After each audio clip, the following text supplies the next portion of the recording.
نبی کے دور میں اس سے چھوٹا تھا. سمجھ میں آ رہی ہے؟ جو مدینہ شہر تھا نا, آج جو مسجد نبوی ہے, مدینہ شہر اس سے چھوٹا تھا. پوری اسلامی تاریخ ہے. آپ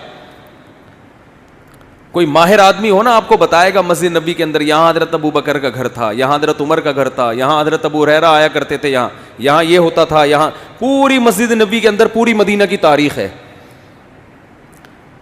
اتنی چھوٹی سی جگہ, بہت کمزور معمولی سی ریاست جو اپنے پاؤں پہ ابھی کھڑی بھی نہیں ہو پا رہی, سنبھل بھی نہیں پا رہے, اور خطوط لکھے جا رہے ہیں ہرقل کو. ہے بھائی, خطوط کس کو لکھے جا رہے ہیں؟ بڑے بڑے ملکوں, اس وقت ایسے جیسے رشیا, امریکہ اور برٹش, ان حکومتوں کو خطوط لکھے جا رہے ہیں. اس میں کیا کہا جا رہا ہے؟ انی رسول اللہ علیکم جمیعا, مجھے گاڈ نے میسنجر بنا کے بھیجا ہے. کس کی طرف؟ آپ کہتے ہیں جب اللہ کو اللہ کہا جائے گا تو گاڈ کیوں کہہ رہے ہو پھر بار بار؟ گاڈ اس لیے کیونکہ یہ لفظ گوروں کے لیے بھی ایکسیپٹیبل ہے نا. بھائی گاڈ کو تو وہ بھی مانتے ہیں نا, اللہ کو نہیں مانتے, گاڈ کو تو مانتے ہیں نا, تو اس لیے میں گاڈ کا لفظ استعمال کر رہا ہوں. سمجھ رہے ہو کہ نہیں سمجھ رہے؟ لبرل لوگ بھی بولیں یہ اللہ کیوں لے کر آ رہے ہیں بیچ میں؟ تو بھائی گاڈ کا لفظ سب کے لیے قابل قبول ہے کہ نہیں ہے؟ انگلش میں خدا کو کیا کہتے ہیں؟ گاڈ کہتے ہیں. کیونکہ انگریز بھی او مائی اللہ نہیں کہتے, او مائی گاڈ کہتے ہیں.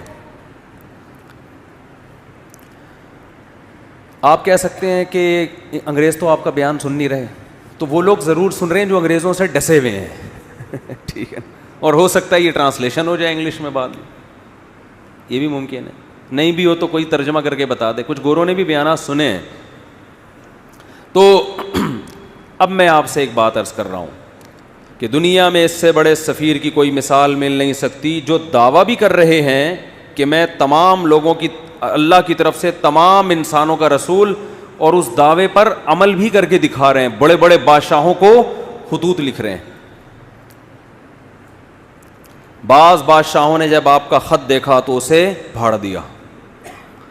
آپ نے فرمایا اللہ اس کے اسی طرح ٹکڑے کرے گا جس طرح اس نے میرے خط کو پھاڑا ہے.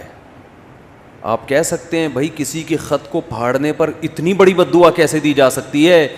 بات یہ ہے کہ دعویٰ جتنا بڑا ہو اس دعوے کا انکار بھی اتنا ہی بڑا جرم ہوتا ہے. اس کے ذمہ لازم تھا, کیونکہ نئے پیغمبر کا لوگ انتظار کر رہے تھے. لوگوں کو یقین تھا کہ حضرت عیسیٰ ابن مریم آخری نبی نہیں ہے. عیسائی بھی انتظار کر رہے تھے, یہودی بھی انتظار کر رہے تھے.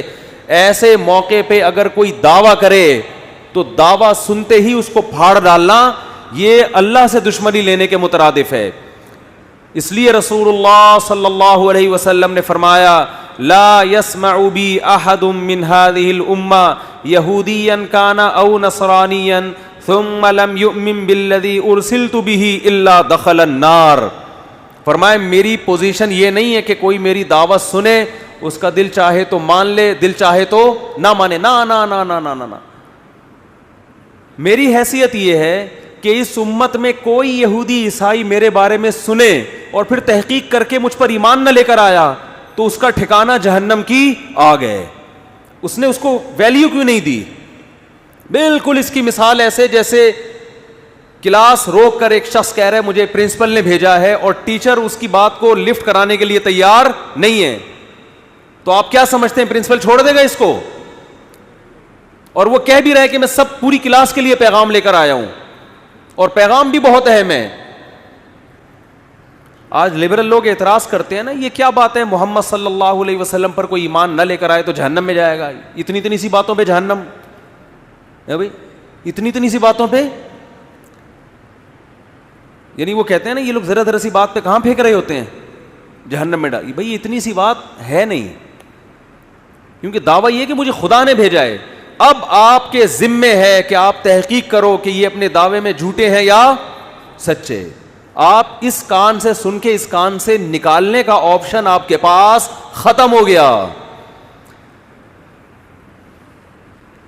ابھی آپشن نہیں ہے آپ کے پاس کہ ادھر سے سنیں اور ادھر سے نکال دیں گے یار یہ مسلمانوں کے مذہبی معاملات ہیں, چھوڑو.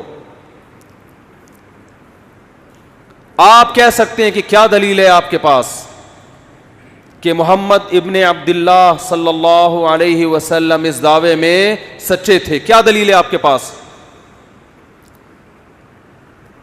ہم کہتے ہیں 1400 سال پہلے جو آپ کی نبوت کے برحق ہونے کے دلائل تھے وہ تو تھے, وہ لوگوں نے اپنی آنکھوں سے دیکھے. 1400 سال کے بعد جو آپ کے برحق ہونے کے دلائل ہیں وہ پہلے سے بھی زیادہ ہیں, وہ اس سے بھی زیادہ ہیں. اگر خدا محمد صلی اللہ علیہ وسلم کو میسنجر بنا کے بھیجتا اور یہ نہ کہتا کہ یہ آخری پیغمبر ہیں, تو خدا کے ذمے محمد صلی اللہ علیہ وسلم کی تعلیمات کی حفاظت بولو نہیں تھی. کیا خیال ہے؟ اللہ کہہ دیتا کہ ان کی تعلیمات جب مسخ ہوں گی تو میں دوسرا پیغمبر بھیج دوں گا. خدا نے محمد ابن عبداللہ صلی اللہ علیہ وسلم کے بارے میں 2 دعوے کیے, یہ میرے میسنجر ہیں اور لاسٹ میسنجر, ان کے بعد کوئی نبی نہیں ہے, کیونکہ ساری دنیا کے سارے انسانوں کے لیے.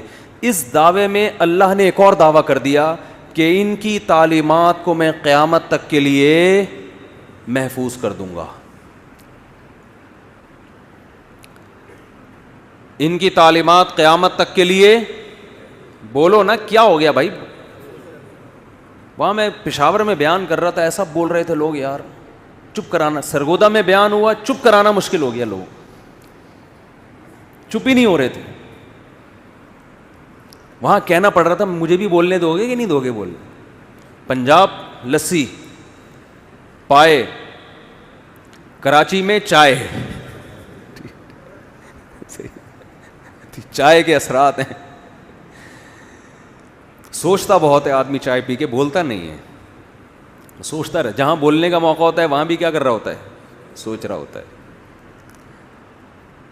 ابھی اتنی اچھی صحت رہی ہے نا, میرا 2 ہفتے کا دورہ ہوا کے پی کے پنجاب, ایسے ایک چھینک بھی نہیں آئی. پھر کراچی اتر کے چھینکیں شروع. تو اللہ کے ذمے تھا کہ محمد صلی اللہ علیہ وسلم کی تعلیمات کی حفاظت کرتے.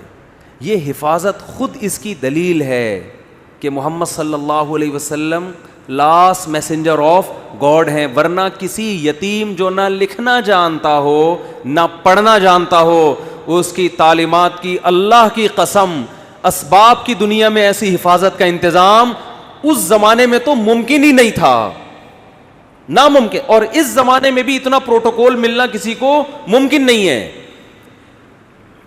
ہمارے نبی صلی اللہ علیہ وسلم کی جو سیرت ہے اس کے 2 پہلو ہیں, خوب غور سے سنیں. 2 پہلو ہیں آپ کی سیرت کے. ایک پہلو وہ ہے جس میں آپ خدا